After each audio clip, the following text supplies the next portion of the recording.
Delighted today to be joined by Paul Hixon, one of our chairman's brokers, been one of our long-time leading business owners in the group. As you can see from the backdrop, if you are watching on camera, we're based in Brisbane. Paul's based in New Farm, and welcome to Success Breeds Success, and thanks for joining us. No, thank you. So we'll do a little bit of background for the team so they get a chance to learn a bit about you, and then we'll jump into some questions. But Sure. So Paul's been a broker since 2011. You started with us really before then, though. You were here with us right at the beginning, and then went to the UK, spent some time there, came back again, and now have been on the journey and building business. A number of different ways you've done that, which we'll tie into. But beforehand, just let's go back to the UK. There's been a lot of talk about UK mortgage broking market share. There's about 90%. And a lot of talk about how we're similar or different from that. Tell us a bit about, when you were in the UK. When did you go back there again? What was it? Just so I was here from 2008 to mid 2010. Trained under a broker here, Chris Dobby, a long-standing loan market broker, and then family reasons went back to the UK again for 2.5 years, and went back into real estate. So originally from a real estate background. So the guys, the finance guys there that we used to work with in the real estate offices were really like everybody went to the finance guy, like a car yard. It was like literally everybody went to the finance guy. And some of the offices over there are actually owned by big insurance and finance businesses. So the front of house, the real estate part, is really just the sort of front door for an insurance and finance business. So it was all referred. Everything was referred. So that leads. And it's a much slower process. To sell a property in the UK can take 3 months. You've got to build up a long chain of people, and you've got to hold the whole chain together. It's amazing. Horrendous. It's horrendous. Yeah. But anyway, sorry. So and how good would that be if we could make turn Australia into that having finance at the centre of the transaction? Yeah. How would that be? But which we'll get into your journey in a minute in Australia. So you were over there as an agent. Yep. You managed to bring your family back to Brisbane. Yep. When was that? When did you 2000, end of 2014. Yeah. End of 2013, start of 14. So 11 years ago. So it's been a journey now. Yep. Like you've had a couple of different phases in your business. You've looked at different types of structures and things to do it. Let's take us through. Maybe give the listeners just a bit of an overview of that. And we'll jump in. I should just mention also, if you've got questions, you're very welcome to ask them. Put them in the chat box in the Q&A section if you're on Zoom, or in the comments section if you're watching this through LinkedIn. So Paul, take us through just a bit of that journey. So the first, coming back to Australia, to come back to being a mortgage broker again, I'm delighted to be in Australia again, and starting the journey. Initially, it's just a case of trying to write loans. Whatever leads you can get, you're trying to write a loan, and pretty quickly realised that we need some support to be able to do that. There was other brokers in the group who were using sort of paying per file to get a file done, but I wanted my own dedicated in terms of administration side. Yeah. So 2014, 13, 14, it was really sort of $250. You got a file processed from the old piece of paper that you'd filled in to hand it off and get it lodged. And then as that grew, I wanted my own dedicated person. And so to share the cost of that, really it's a sort of basic scaling of trying to share the cost. Teamed up with another really good broker who's a bigger broker in the team, Adam Wallace Harrison. And we worked together using the same processing staff to grow. So that was sort of 2000 and maybe 14, 15, but again, just sort of one-man bandy sort of stuff. You're just getting leads from agents and trying to process loans and get the deals done. And what sort of volume are you doing? Because that's always one of the challenges, isn't it? That especially when you're starting, you spend all your time prospecting, then suddenly you get busy, you get clients coming in, you've got to work out how to manage those clients. You've still got to try and work referrals to keep the future deal flow coming in. You've got to manage all the processing, then you've got a back book to start worrying about. I mean, there's a lot of stuff all happening. I mean, those times, you were very successful quickly. How was your managing your life and your rest of your family, time? Like people don't talk a lot about the toll that can take. And I've seen so many good brokers get to the stage where they get burnt out. Yeah. How'd you feel Yeah. during all that phase? I think the starting phase for every broker, and anybody who's listening who's been on that journey already, is really a case of you're burning time. You know, you're sort of working early in the morning. We had young kids. You're processing loans or catching up with referrals or sitting in the railway office or, you know, whatever we're doing to generate leads, and then home, bedtime for the kids, and then afterwards you're working again.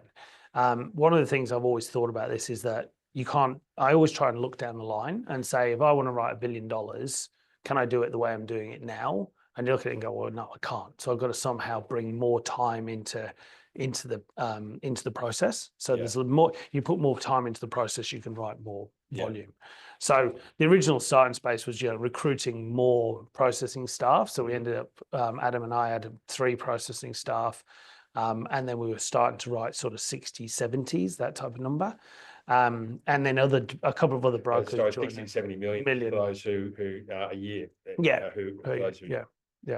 And so then as that grew and expanded out, other brokers joined us, but again on this sort of contract model that we've spoken about lots, where you're making a little bit, but not really making a lot, and you're trying to coach them and mentor them and bring them through. And so that's sort of 17, 18, 19 type of years. And then I just started to notice we were just stagnating. We did 2 years in 1920 where it's like 76 million, 80 million, like almost the same. And I thought, this is just, it's not going anywhere. We're not growing. We've got a lot of opportunity.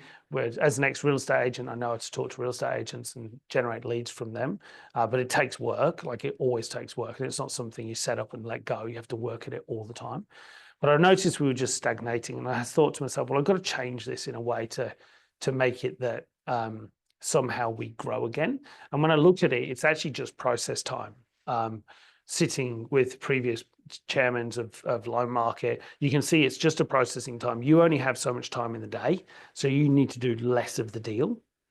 And so it's around 1920, as COVID was coming through as well, I started to change my process. Instead of me sitting with the client, it was me and somebody else sitting with the client, because the message was getting like Chinese whispers were getting lost. So I was passing on the deal, but then something I hadn't passed it on right. And then it would take that person more time to get the deal right. So we changed it so that now every time I'm in a meeting, there's another person, a credit person in the meeting with us. And we literally overnight saw the volume change. Now it was COVID as well, but we jumped from 80s to 120 million. And you had the best interest you to navigate that time. And that was the transition phase for that. There was transition to digital. There was a whole bunch of things. Living expenses. Living expenses. Oh my God. It was, but that forced change on everyone. And I think, there's so many businesses that adapted, business owners that made the changes that have done so well. Let's go back to that's when you made a comment before about you got a view of what you're doing now. I think going to get where you want to go, or words to that effect. You hit a bit of a slow patch. Just can you go back to that again? Just when you thought that through, what was it a frustration that was building up inside you? Was it what was it? What were you telling yourself? I think as we were looking down, if you said at the time we were probably doing, as I was doing, not the group, but I was doing sort of $80 million. What am I going to do to make this to that next level? Well, how am I going to make it 150? There's other people in the group that are writing more. Like, what are we going to do that? So it's a frustration because you're doing the same thing, but there's also the frustration of, at that time, there was also the frustration of I kept having to write emails saying, I'm sorry it's taking me so long to get back to you. And as soon as you sort of say that, you keep repeating yourself, going, I'm not delivering the customer service that we believe in. That's quite a confronting thing for a broker to say, particularly someone so passionate about customer service, when you're not delivering the service you really want to, and it's quite stressful, isn't it? I know you get your gut turns, and you start not loving the job because you're always feeling you're on the back foot. And you're just writing to clients saying, I'm really sorry. I'm really sorry. And so almost every email was starting with it. You sort of go, well, hold on, that must be that we're at capacity. And the capacity problem is me. I'm the capacity problem in this. So somehow I need to spread that capacity out. The problem was you're the referral source. So everybody's referring to you. So you can't just suddenly go, oh, somebody else in the group's going to call you. They want to speak to you because you're the person that you've had the warm referral to you. So at that point, that's when I looked at it and said, okay, I need just more help. So I do less in the deal. So if you look at the deals from you get a lead till you settle it, when you start, you're doing the whole thing. But you can't continue to do the whole thing. You've got to break it down into chunks and try and get yourself to do less of each part of it. And the time you saved in that, did that mean that you were seeing more clients, or did it mean you were trying to do more referrals, sources, work, or was that a combination Bit of of both both. of those? Yeah, a bit of both. It's happened a couple of times. The first time when I first brought on my first really good CSM, almost immediately she was saying to me, "I've got nothing to do," and it was suddenly CSM, just for those who customer service manager, somebody who helps you lodge your loan. She was literally saying, I've got nothing to do. All of a sudden, you're sort of going, oh my God, I've really got to get more business through the front door to keep this person busy. Did you find that stressful? Like, as you're growing and you're investing in staff, and you obviously got, you got a bank balance, you got cash flow to juggle, you got a whole bunch of other things happening in your life. Yeah. And then, it's this thing. I've got too many leads, and I'm writing apologies. Sorry. Or you haven't got enough leads, and you got all these staff, that are starting to look around and say, "Oh, I'm paying X number of dollars to out the door, and I've got to get business." Is it a seesaw between being too busy writing deals and not enough referrals, and then opposite, or is it? Did you find that, or did you find it a consistent problem of one or the other? I think it's more that if you take your eye off the day-to-day of processing loans, like the processing of loans becomes a very simple part of your job. Like if you don't know what to do with it, find out and just get on with it. So if you want to grow, you have to have capacity. I think it was actually sitting with your dad once, and yourself somewhere, and he said, "Oh, whenever you get to 75% capacity, you've got to employ more people." Yeah. And it was at that time that I was sitting there going, "I'm at 100%. My team are at 100%. We're working late, so we are definitely over capacity. We need to put more people in." And literally, as we put more people in, the volume just grew. And so you need to put more people in. And do you live by that 75% now? If you got someone in your head saying, "Shit, I'm at 65, I'm at 75," how do you try and run capacity now? I just try to make sure that everybody's got time in their day to get their job done at what we call exceptional customer service. So exceptional customer services to us is you have to talk to the client every time you touch the file. It's got to be in with a couple of days at a bank. We've got to be back to the client really quickly. Like, we just got to be on the ball all the time, so the customers are like, wow, that was an amazing service. If we're stopping delivering that, then we are heading over capacity. Okay, we've got a couple of things to unpack here. I want to jump into how do you design exceptional customer service? Like, how do you got a team now? Tell us how many in the team today? Across the group, we've got 22, 23. It changes almost all the time, to be honest. Amazing, how quickly you've grown and how big the business is. How do you get that team together? How do you bring them together? How do you create that environment? How do you keep improving your customer service? Is it always good? Is there times when things slacken off and you need to kick some asses? Like, how does it, or you got to improve some process? How does that work? It's all the time. It's constant. It's, you put a process in place and we drift off the process because everybody's got their own way of putting together a deal. We drift off the process and we've got to go back to it again and start again and realign ourselves. I think, the day-to-day pressures of being a broker or being a credit officer, it's quite high. So there's definitely times where things fall off, but just bring it back to the customer. Just always bring it back to the customer and what you're trying to deliver to the customer. So it's not about you as a person, it's about the customer at the end of it. And if we can always just try to exceed and aim for exceptional customer service, we'll get there. Everybody wants to do the right thing. Yeah. They all want to do the right thing. Everybody in the team wants to do the right thing and be the best. We just got to work on delivering that. So how do you do? So do you lead those discussions with your team? Is it a daily stand-up? Is it a weekly reflection? Is it a monthly process review? Does it always involve you in the business to do that? How do you think about that? I think as every time we've grown, yeah, we have to, like, as you bring new people in, you get to a level of you've got to do more things in the business to create the same thing. So, we've recently recruited a business manager, Rachel. Like, she's just trying to deliver customer service. She's trying to Yeah. help everybody get to that level of customer service. But previously, it's down to the individual credit people, trying to talk to them individually. So at each point when you grow, you're adding more people in, but you just got to keep and maintain the message. Yeah. The process review is probably every 6 months. Yeah. Realistically, for brokers in general across the board, it's every 6 months. Yeah. Okay, so there might be some questions coming out of this on the process side, but we spoke about the one big thing before we're catching up. What do you think what's your core capability, do you think? Now, obviously, you're a terrific broker. You've done thousands and thousands of deals for clients over the years. What do you think you're really good at? I think, what am I good at? Yeah. You don't get any of it right? So probably not all of it.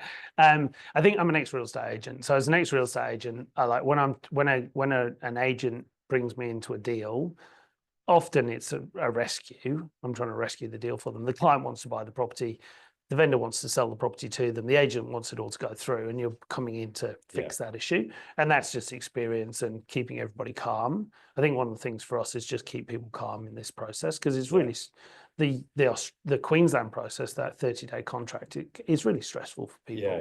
So we just got to bring an element of calm into it and keep everybody on communicating and making sure everybody's aware. We know straight away if it's a deal. So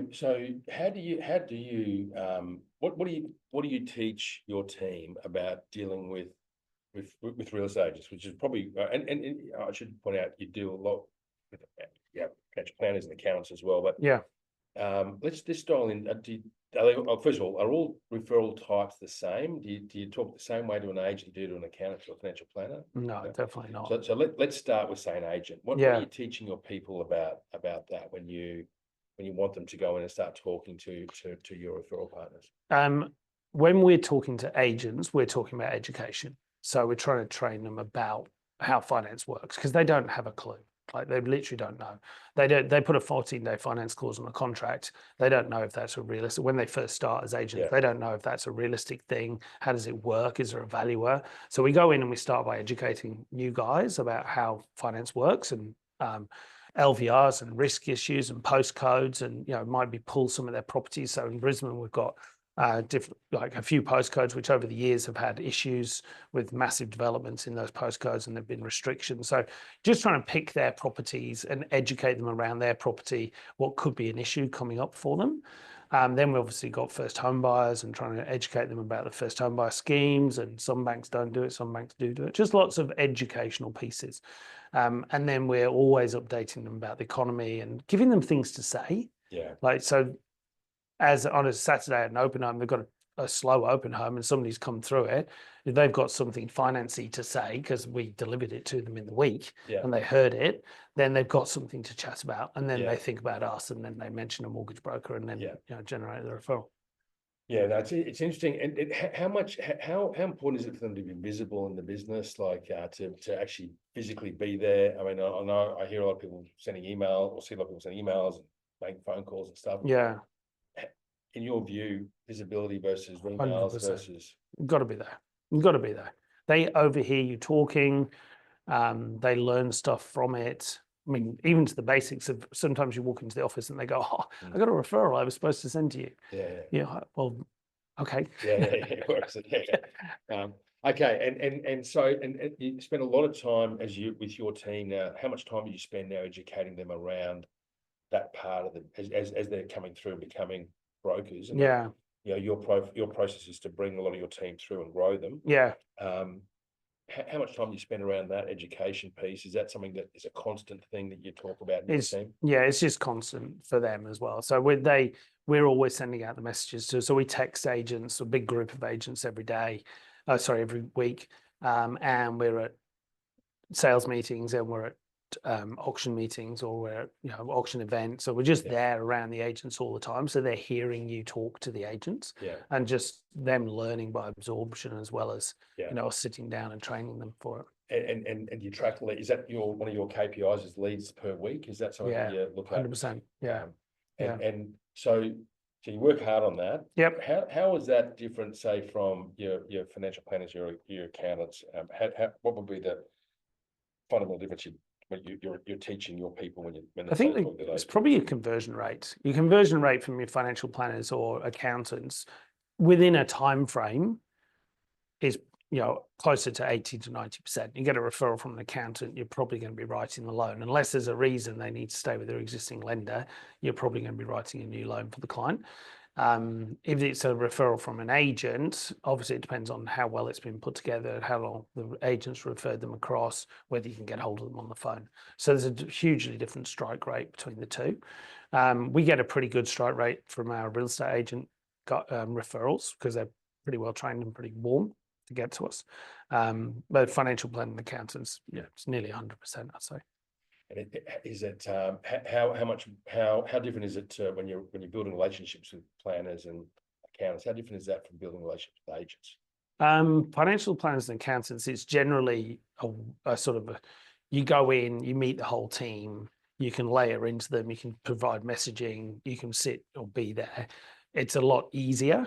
Real estate agents has a big turnover. So Right, there's definitely agents come and go. So there's some long-term relationships you build up. Which, yeah, long-term, they're always there. They always trust you. They always refer. They know you're going to fix it or tell them that it's not going to be fixable. Yeah. And then you've got the new guys. Do you use case studies much or scenarios that you've done with other clients? Obviously, redacted names and things. Yeah. As examples of what you can do. Is that part of your education process? Yeah, definitely. Especially in the postcodes we're in, especially with like Westpac and St. George and their securities development registers and postcode restrictions in certain postcodes and things like that. Yeah, for sure. Because it's really easy. You know, you don't want the finance to fall over, so just give them to us. We'll sort it out. Okay, well, listen, we've been talking away. I haven't sort of got a screen in front of me just to see any questions that are coming up from the audience that we can drive into. Anything, Elliot, that we need to? Yeah, we've got one question that's come through that's asking, thinking back to the early days, did you start the business as a sole owner of broker? And if so, what point at settlement point did you start to employ your first employee? So I was lucky enough the first time when I'm not sure if they've heard the question. Sure. But the question was, you know, did you start by yourself? How long did it take to employ someone? I think the nuts and bolts in it. Yeah. So when I first started, back in 2008, I was an employee under loan market with Chris Dobby, and he had a support person that lodged loans for us. Kim, she's absolutely fantastic. And so when I came back, I didn't really know how to lodge a loan through Apply Online, and I really have no idea how to lodge a loan through Apply Online. So in fact, I did it once a few years ago, and on the Monday, because it was desperate, and on the Monday morning, they deleted the whole thing and started again and redid it. So I don't know how to do that. And so, yeah, from the start, when I came back, I paid somebody per file. Right, okay. That was an initial, this is going to take me too long. This is not my wheelhouse. My seat on the bus is at the front, and I drive. I do not lodge loans. That is not my area of expertise. So I definitely moved on. So then, I think it was maybe a year and a half later that we employed a customer service manager, somebody to help lodge lines for us. Cool. Hopefully that'll answer the question. But just before that, so the part-time assistant, how much were they doing for you before? Oh, they were doing every deal, obviously, by the sounds of it. Yeah. And when did it get to the stage where it was actually? How long did it take before you employed your first person full time? I'd say probably 6 to 12 months or something like that. And was that purely like a confidence issue, cash flow thing at the time? Like I'm taking a full-time permanent expense versus the flexibility of the part-time thing? Because I imagine you would have been going, from recollection, you went pretty fast, pretty quickly. We did. Yeah, obviously I had this skill set because I've been trained by Dobbs, who's been around forever. So when I came back, I just wanted to go hard and get runs on the board and get loans going. So there was an expense to it, but there was definitely an element of I could see that I was slowing things down still at that point. Let's talk about Dobbs just for a minute. Yeah. So Chris Dobby, for those who don't know, is a bit of a legend in our organisation. What did you learn? How much is different now from what you learned then in terms of the fundamental sort of dealing with customers, dealing with agents? I mean, obviously technology's changed a bit, but what else, in your view, what is different now versus what you were doing back then? Oh, it's speed. Like the speed back then was so much slower. You know, the first time when I was with Dobbs, we used to have to fax the pieces of paper into the bank and hope that they got all 42 pages, and then they pick up the file. I mean, it was GFC, so we were 21 days for a file to be picked up, and then they said, "Oh, we haven't got all the pages from your fax machine." So it's like, whereas now, Mac or CBA or whatever, they pick your file up next day and it's approved this, same time. And it was GFC. We were just writing first home buyers. Literally just everything was first home buyer. The Ray White group that I'm associated with switched to first home buyers. A house didn't sell in 2007 in New Farm for 9 months. Not one house sold. It was all units and it was all first home buyers. So it was really just refer to Paul, give them first $15,000 to buy your first property and pieces of paper filled out and scribbled on. So it's what was probably better then? Like there was less regulation, but the industry grew a lot since that time. So it grew a lot on the back of customers being happy with the service brokers provided. And it's continued to do so. We saw the recent MFAA data coming out. Great report they put together recently on the future of mortgage broking and the affirmation that it's the channel of choice for customers. That's come about because brokers over the years have consistently delivered a great level of customer service. And you spoke about that. Really, the first thing you said was that was what you wanted to deliver and what you work on. We were pretty good back then too, weren't we? I mean, it was hard, as you say, faxes and timelines and things, but we did a great job for customers right the way back from the beginning. Definitely, yeah. And I think the big difference back then was everybody went to their bank.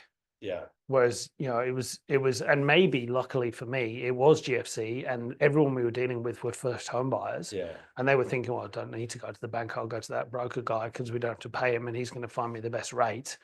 And so it was a bit easier to get referrals. I think the referrals were easier back then. Whereas now, a lot of the time people have got their own broker. And if I'm going into a fixer deal, sometimes they're already dealing with another broker and I don't want to step on somebody's toes. It's a great point now. We talk a lot about, broker share. It's awesome that broker share is as high as it is, 75% or so, but that now means there's more clients have brokers. That's 100%. So it's now about, are we doing enough to service that customer? Why should the customer continue to choose me as the broker? Why should they stay with me? And I think that puts now more focus on customer services you spoke about, but also customer acquisition. And how do you think about customer acquisition now, or marketing or leads? Is that the most important thing in your business now? Is how you're finding new customers? I know you're looking after them a lot, but talk to us about finding new ones. I think I think there's two bits to finding new ones. There's a lot of brokers who don't write a lot and aren't quick enough at the minute. And I'm finding this, we are referred in where people have dealt with brokers before. But I think there's also a bit of it that if you're not constantly in touch with your clients over the years, you can lose them to somebody else. So, I did have a broker. I bought this house 5 years ago. I did have a broker. I don't know who he is. I can't remember. Or I don't think, maybe they retired. I don't know. Get that a bit now. Whereas previously it'd be, oh no, I've never dealt with a broker. I've just gone to the bank. So you're always just dealing with that bank percentage. We were taking percentage off the bank. Now there's a bit of like, and I think it's hard some of us to acknowledge that it is, we are forgettable sometimes. People got busy lives. They don't remember who their broker was, and if we're not constantly in front of them, it's easy to for that name to drop out of mind, out of sight. Yeah, that's right. And I think, and I also think that you may have even done a really good job for a client, but then they walked into a bank and the bank said, I'll give you $4,000 if you want to come and join us. And all of a sudden you don't know, but they've gone, That's a really good point. Elliot, sorry, any more questions there that we should be addressing? Yes, certainly.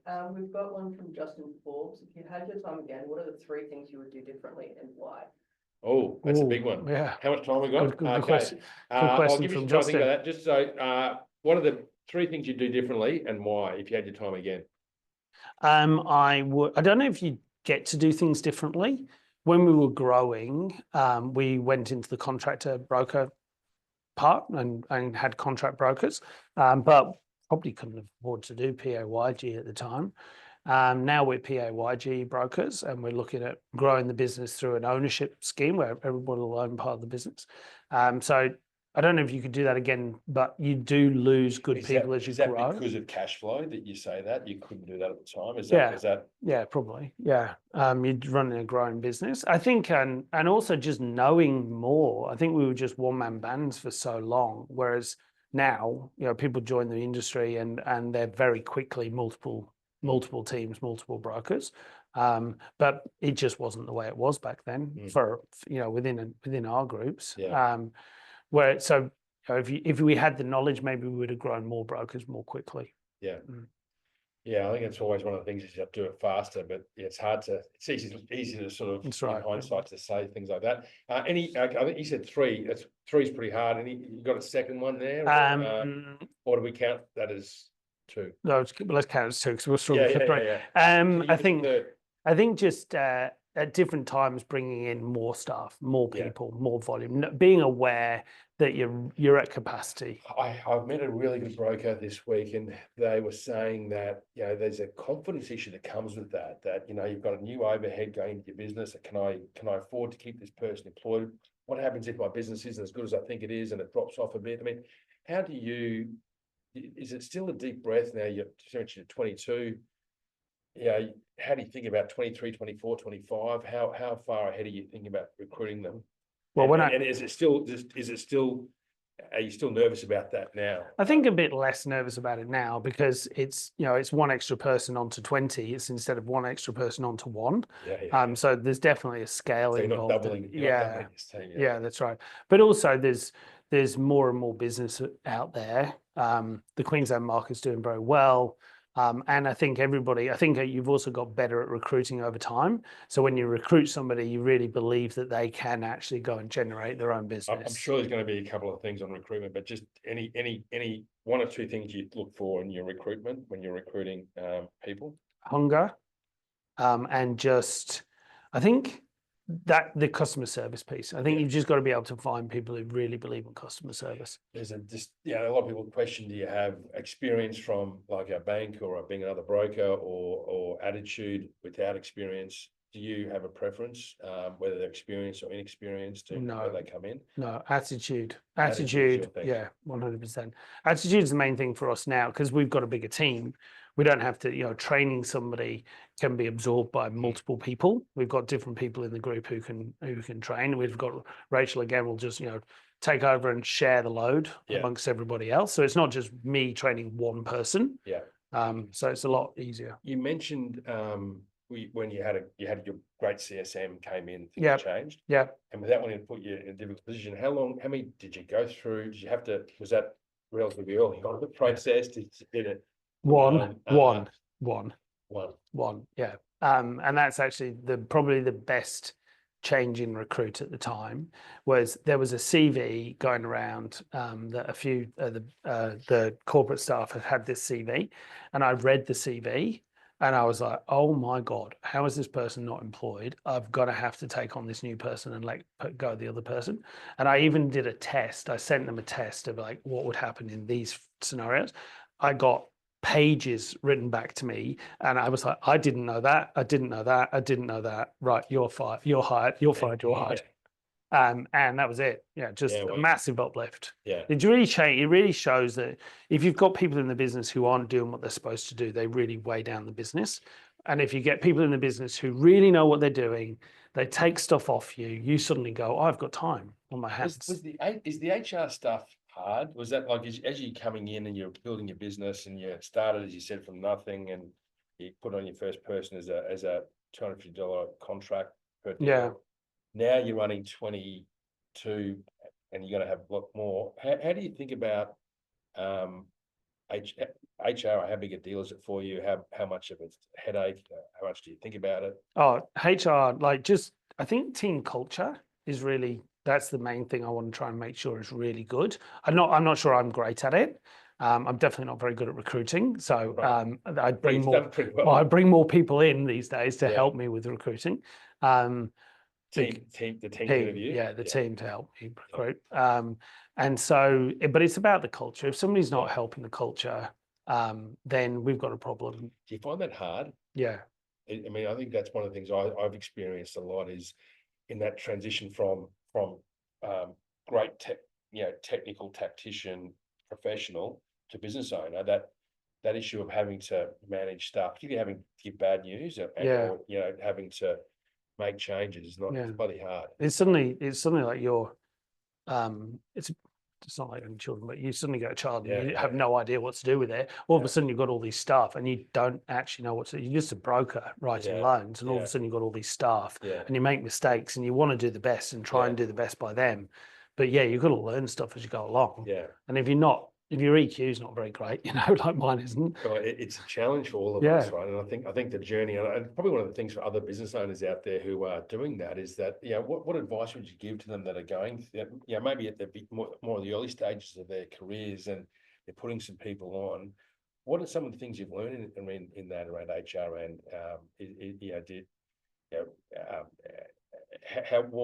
what would be different about you now as a manager that was probably than when you were first starting out, if anything? I think, I think in recruitment, you need to test people. You actually need to test them, set specifically about their role. So just work out they can actually do what they say they can do. But then I think I've got a different level of EQ now than I used to have. I used to be sort of just, I write loans and that was it. Now I've got to look after staff and culture and trying to be empathetic and these sort of things. And I think if you've got to work out what you're good at and what you're not good at. Yeah. And if you can work out what you're good at and not good at, and other people can help you with the bits you're not good at, that's where you'll get a much better team. That's a great answer. It's sort of hard to easy to say, hard to do, right? Really hard to really work out what you are good at, and it's probably good to get feedback from people around that and things. But that's a great answer. Elliot, what else we got from others that we need to? A couple of questions on how do you build relationships with real estate agents and other referrers? I think so the question is how do we build relationships? I think we've touched a bit on that. Anything you want to add to that? I think you mentioned it earlier about the one big thing. Yeah. So there's a really good book called The One Big Thing. Gary Keller, I think it is. Gary Keller. Someone Keller. Yeah. Again, Adam put me onto that one, and it's actually turning your eyes out to the outside of the business. Once you work out that you can write a loan, and you can write a loan quickly, and you can write a lot of loans, then you really need to look outside and go, okay, well, if I can easily write a lot of loans, I need to spend a lot of my day looking out to generating leads. So the one big thing is all about what's the thing that you would change in your business that would change your business overall. And for us as brokers, it's leads. And if you turn your mind to actually lead gen every day, you've got to force yourself into situations. It's a fantastic discipline. I mean, and I think I love the clarity of the book, and I love how you're clear around that's your thing. How do you translate that into day-to-day stuff? Day-to-day. So we gamify it a little bit. So we create a point system. So if you go and have a coffee with an agent, you score a point. Drop off flyers to an agent, you score points. So we just have this list of point scoring activities you've got to do. And then we plan out the week. So for when we first started, we fell a bit into retroactively sort of going, oh, we scored this many points last week, and we're sort of jotting it down. Whereas now we're booking in meetings. So we're booking coffees, we're booking lunches with agents. The week is getting planned out and the diary's getting planned out. So you have all these activities to do. So it's actually set into your diary to do them first. And then you just write a loan in the background afterwards. I think just to go on that thing about the relationships with agents. I mean, one thing we talk a bit about is that a lot of agents, a lot of brokers got agents now. Give me a lead. I think one thing to think about as you're going in is what value can you bring to an agent? What are you doing that is to give first before you ask? And I think that's the main golden rule of prospecting is can you give something to somebody rather than first thing you do is say, please give me something back. So the question I put to you to the questioner is what can you do? What can you give to an agent that can create the feeling of reciprocity in there? So is there a value you can bring? And you mentioned education was a big 100%, and helping them understand what's going on. And things to talk about at open homes and just giving first, fixing deals, especially if you go into a new agency and a deal is falling over. Go in, fix the deal, even if it's with the bank or whoever they're existing dealing with. You don't need to do the deal, just fix the deal.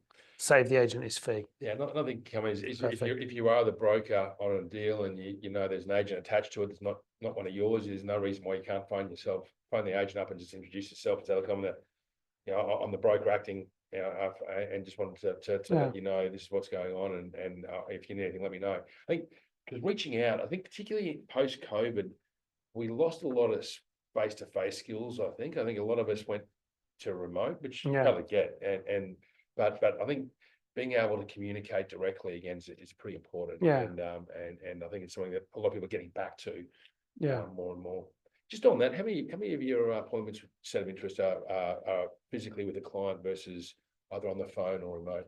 Oh, we video. Yeah. Like 80, 90? unless 90%, I'd say, unless somebody wants to specifically come and see us at the office. 95%. What other questions have we got there, mate? But Jonathan, who just started his business last year, and was there a difference between being at capacity versus taking time to learn a new process that will ultimately get much faster? Jonathan, that's a great question, mate.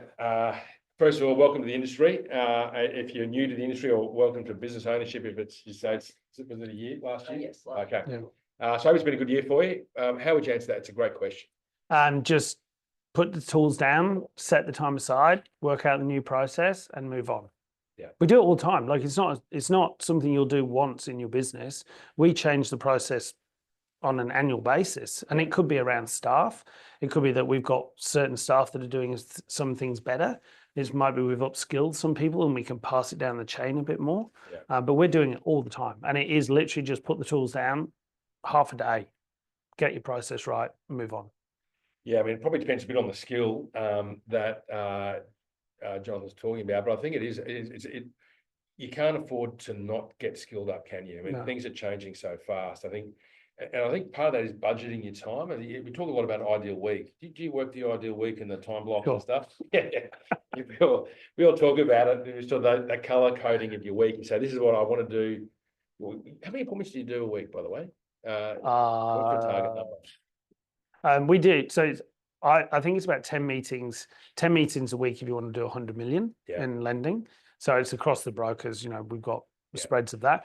My meetings are agent meetings, right? So client appointment meetings. The diary is allocated. Half an hour, half an hour, half an hour, half an hour, half an hour. Okay. To meeting. So I think part of that is actually putting time in your diary for skill. I mean, I found through, making a lot of mistakes that if it's not in the diary, it's not going to happen, is it really? And it's got to go in there. And I think part of that is actually allocating time to improve your skills outside of obviously your customer service, which is critical. I think if you go back to that thing we were talking about before, where you're planning out the week to score points.